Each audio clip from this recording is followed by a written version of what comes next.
Vamos nessa, vamos falar agora da ação de restituição do pagamento indevido. Mais propriamente, vamos trabalhar com os artigos 165 agora e artigo 166 do Código Tributário Nacional. O regramento básico da restituição nos tributos diretos e o regramento básico nos tributos indiretos. Como se conta os prazos, né? Qual o prazo que se tem para restituir esse pagamento ilegal, bem como as hipóteses em que cabe a restituição, tanto no tributo direto como no tributo indireto. No tributo direto, o regramento específico do artigo 166 do Código Tributário Nacional.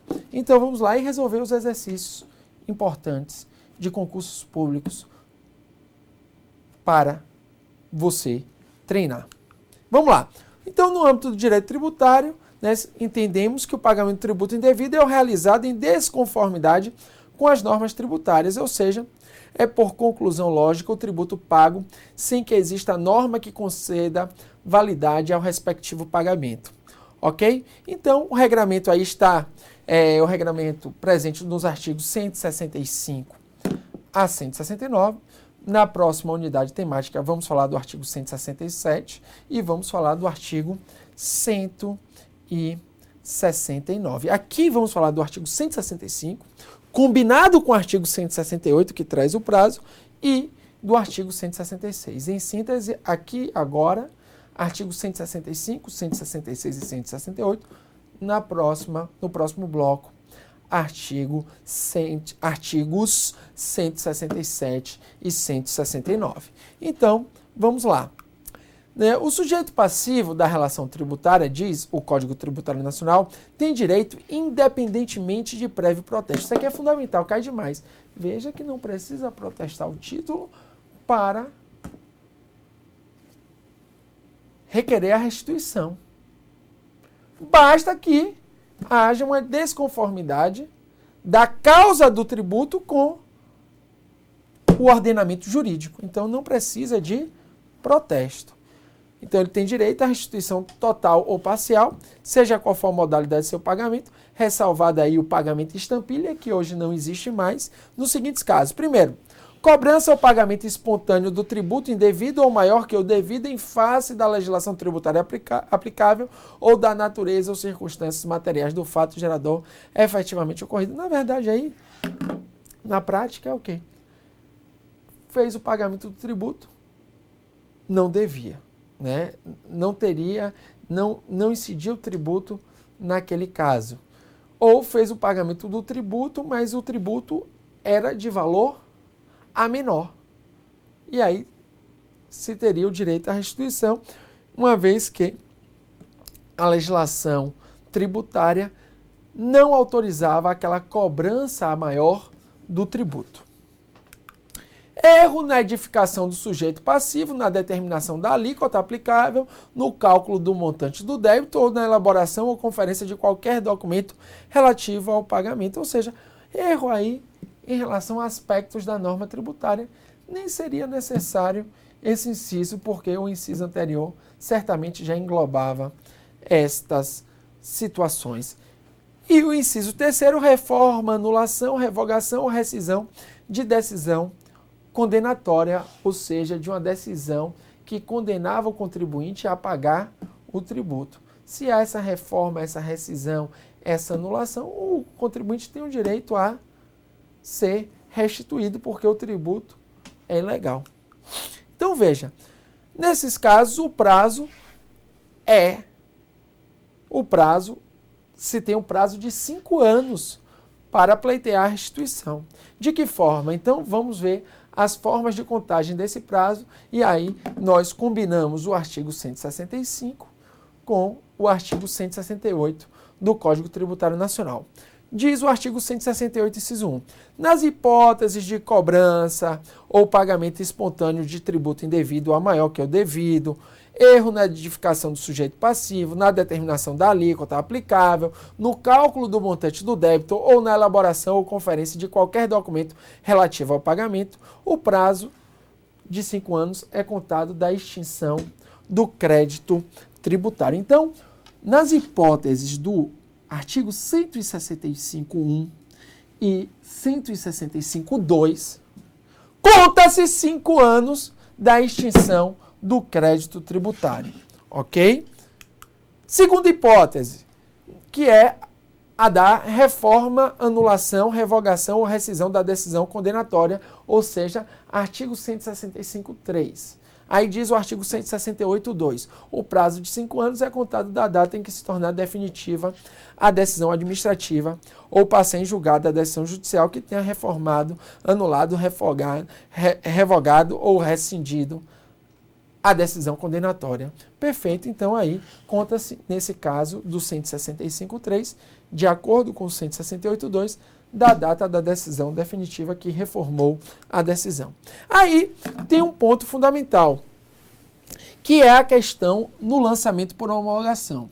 Porque o artigo 3º da Lei Complementar 118 de 2005, que tem vigência a partir de 9 de junho de 2005, ou seja, ele foi publicado em 9 de fevereiro de 2005, mas tem vigência a partir de 9/6, em razão da vacatio legis, diz que no lançamento por homologação, a extinção do crédito tributário é do pagamento antecipado.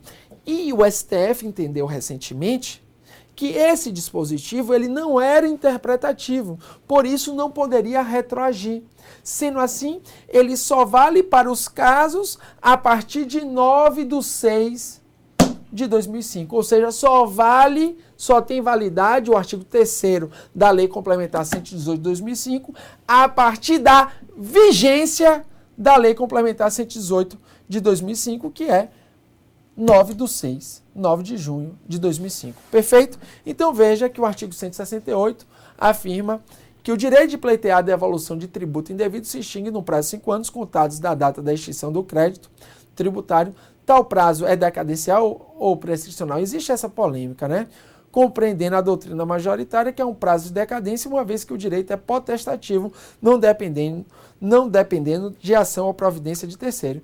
Porém, a jurisprudência tem inclinado a dizer que é um prazo prescricional. Isso tem importância? Tem. Já caiu em prova de juiz federal, perguntando se esse prazo era decadencial ou prescricional. É claro que você vai adotar o entendimento que é majoritário no STJ, ok?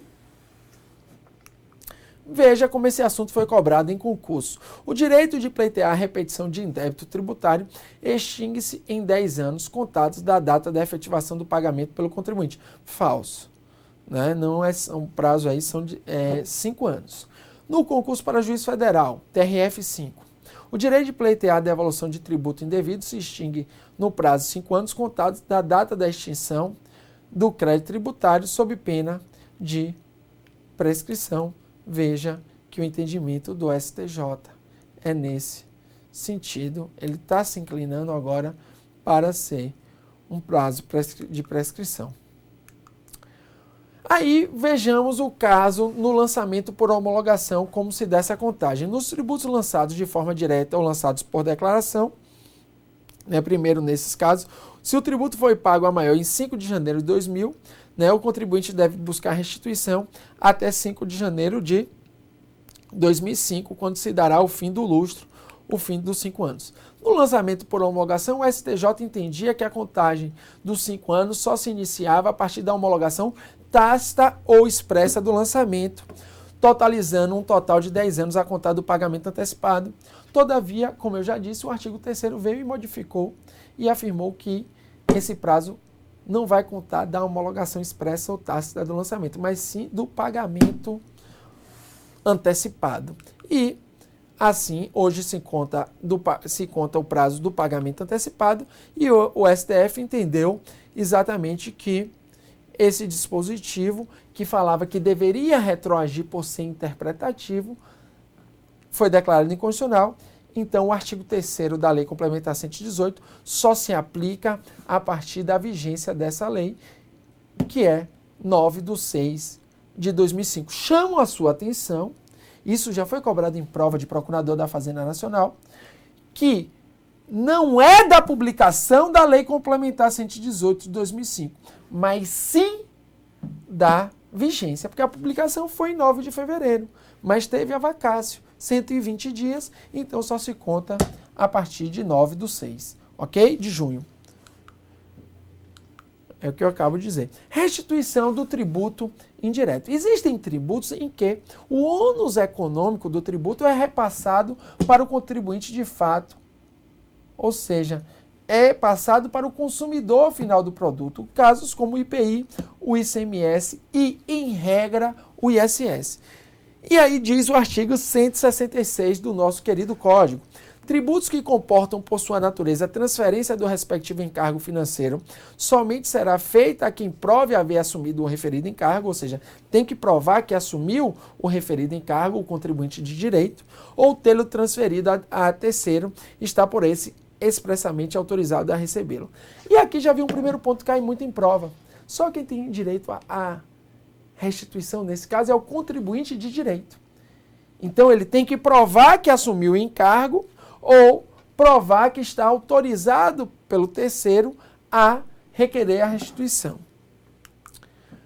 Vale lembrar que a classificação do tributo quanto à sua forma de percepção, a gente já viu tributos diretos e indiretos, né? O direto é aquele que o próprio contribuinte arca com ônus financeiro, não há o repasse, imposto de renda, ITR, IPU, IPVA, e dentre outros, e tributo indireto em que há o contribuinte de direito e o contribuinte de fato, há o repasse do ônus econômico financeiro a este contribuinte de fato, que é o consumidor final da mercadoria, do produto industrializado ou, por exemplo, o usuário do serviço no ISSQN.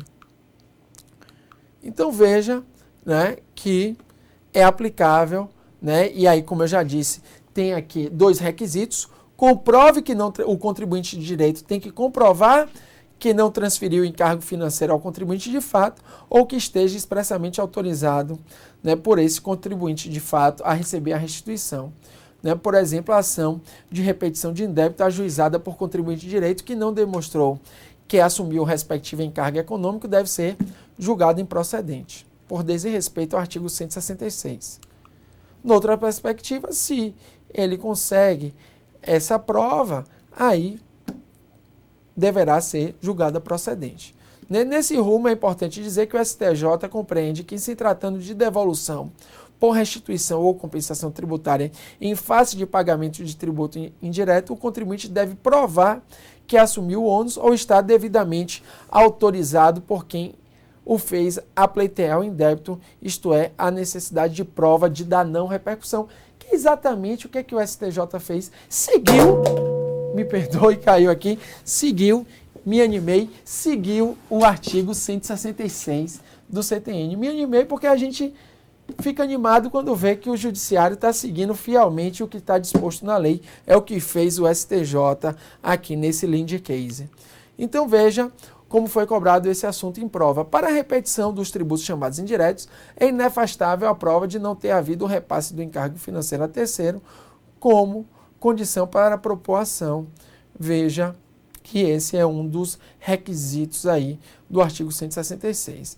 Veja que o entendimento também está simulado, né, no STF, a súmula 546 fala que cabe a restituição do tributo pago indevido quando reconhecido por decisão que o contribuinte de direito não recuperou do contribuinte de fato o quanto respectivo, súmula 546 do STF.